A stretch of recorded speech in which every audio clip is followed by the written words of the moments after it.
Hello friends, welcome to our channel. તો આજે આપણે બનાવીશું એકદમ નવી જ રીતે વણીને મેથી અને બાજરીના થેપલા. મેથી અને રેગ્યુલર મસાલાથી બનતા થેપલા ટેસ્ટમાં ખૂબ જ સરસ લાગે છે.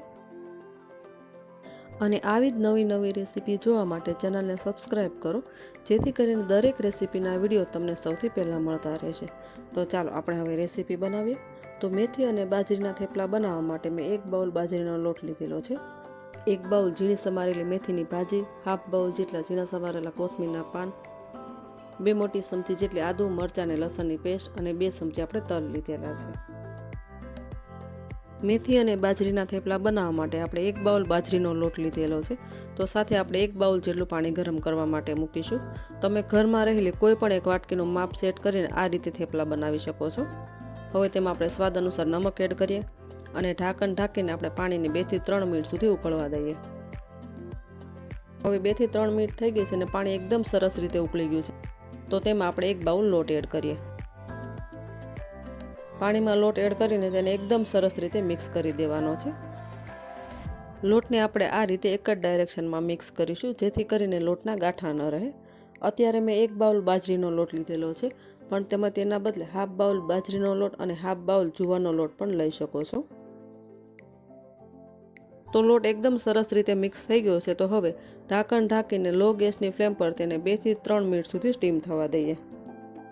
તો હવે 2 થી 3 મિનિટ જેવો સમય થઈ ગયો છે અને તમે જોઈ શકો છો કે લોટ એકદમ સરસ રીતે સ્ટીમ થઈ ગયો છે અને તેને એક બાઉલમાં લઈએ.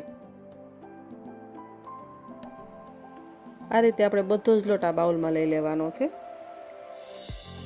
અને હવે લોટને આપણે થોડો ઠંડો થવા દઈશું. હાથથી ટચ કરી શકાય તેટલો આપણે ઠંડો થવા દેવાનો છે. તો લોટ એકદમ સરસ રીતે ઠંડો થઈ ગયો છે અને તેમાં આપણે હવે મસાલા કરીએ. અડધી ચમચી જેટલો આપણે હળદર પાવડર એડ કરીએ, અડધી ચમચી આપણે લાલ મરચું પાવડર એડ કરીએ, 1 બાઉલ ઝીણી સમારેલી મેથીની ભાજી એડ કરીએ. તમે મેથીની ભાજીની બદલે પાલકની ભાજી પણ લઈ શકો છો. હાફ બાઉલ જેટલી ઝીણી સમારેલી કોથમીર એડ કરીએ. 2 મોટી ચમચી જેટલી આપણે આદુ મરચાં અને લસણની પેસ્ટ એડ કરીએ. જો તમે લસણ ના ખાતા હોય તો તમે સ્કીપ પણ કરી શકો છો. અને 2 મોટી ચમચી જેટલા આપણે તલ એડ કરીએ. તલનો ટેસ્ટ આ થેપલામાં ખૂબ જ સરસ લાગે છે. તો હવે પાણી એડ કર્યા વગર આ બધી જ વસ્તુને આપણે લોટમાં એકદમ સરસ રીતે મિક્સ કરી દઈએ અને થેપલા માટેનો લોટ રેડી કરી લઈએ. આ લોટમાં અત્યારે આપણે નમક એડ નથી કરવાનું, કેમ કે લોટને જ્યારે આપણે સ્ટીમ કર્યો ત્યારે તેમાં નમક એડ કરેલું જ હતું. અને હવે ઉપરથી 1 ચમચી જેટલું તેલ એડ કરીને લોટને એકદમ સરસ રીતે કૂણવી લઈએ. તો રેડી છે આપણો થેપલા માટેનો લોટ. તો હવે આપણે એકદમ ટેસ્ટી એવા થેપલા બનાવી લઈએ. તો આ રીતે થોડો લોટ હાથમાં લઈને રાઉન્ડ શેપમાં તેનો લુઓ બનાવી લેવાનો. તમારે જે સાઈઝના થેપલા બનાવે તે પ્રમાણે તમારે લુઆ બનાવી લેવાના. અત્યારે મેં અટામણ માટે બાજરીનો લોટ જ લીધેલો છે, પણ તમે તેના બદલે જુવારનો અથવા તો ઘઉંનો લોટ પણ લઈ શકો છો. આ રીતે થોડો કોરો લોટ લગાવીને આપણે થેપલા વણી લેવાના છે. આ થેપલા એકદમ ઇઝીલી વણાઈ જાય છે. તો તમે જોઈ શકો છો કે જે રીતે આપણે ઘઉંના લોટના થેપલા બનાવીએ તે જ રીતે આ થેપલા એકદમ સરળતાથી વણાઈ જાય છે. પણ આ બાજરીના થેપલાને થોડા આપણે થીક રાખવાના છે, એકદમ પાતળા નથી બનાવવાના. આ રીતે આપણે થિકનેસ રાખવાની છે. અને હવે આપણે થેપલાને શેકી લઈએ. થેપલું એક સાઈડથી થોડું શેકાવા દઈએ. તો એક સાઈડથી સરસ રીતે શેકાઈ ગયું છે અને તેની સાઈડ આપણે ચેન્જ કરી લઈએ.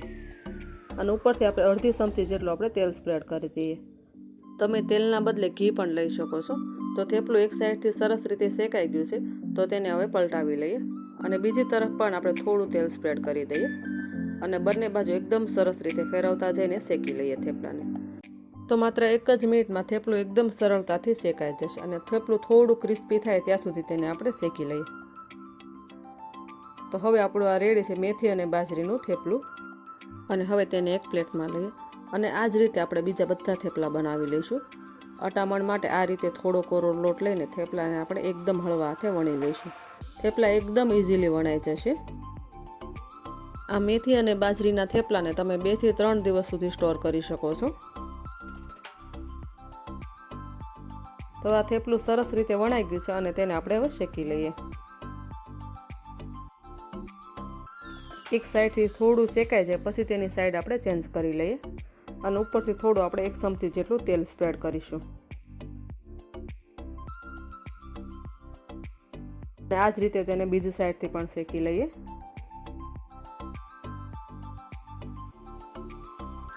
આવી જ રીતે આપણે બીજા બધા થેપલા બનાવી લઈશું. તો માત્ર 10 જ મિનિટમાં બની જતા મેથીના થેપલા તમે ઘરે એક વખત જરૂરથી ટ્રાય કરજો. તો હવે આપણે બધા જ થેપલા બનીને રેડી છે અને હવે આપણે આ ગરમા ગરમ થેપલાને સર્વ કરીએ. ત્યારે મેં આ મેથી અને બાજરીના થેપલાને મેથીયા મરચાં, રાયતા મરચાં અને દહીં સાથે સર્વ કરેલા છે. આ થેપલા તમે મોર્નિંગ બ્રેકફાસ્ટ અથવા તો ડિનરમાં પણ બનાવી શકો છો અને આ થેપલા ચા સાથે ખૂબ જ સરસ લાગે છે. તો જોયું ને ફ્રેન્ડ્સ, ઠંડીમાં ખાવાની મજા પડે તેવા મેથી અને બાજરીના થેપલા બનાવવા કેટલા સરળ છે. તો તમે આ થેપલાની રેસીપી ઘરે એક વખત જરૂરથી ટ્રાય કરજો. તો બન્યા છે ને જોતાં જ ખાવાનું મન થઈ જાય તેવા ગરમા ગરમ મેથી અને બાજરીના થેપલા. તો ફ્રેન્ડ્સ, આ રેસીપીનો વિડીયો તમને કેવો લાગ્યો તે કમેન્ટ કરીને જરૂરથી જણાવશો. અને હા, વિડીયો ગમ્યો હોય તો વિડીયોને લાઇક કરવાનું ભૂલશો નહીં. Thank you so much for watching hour video.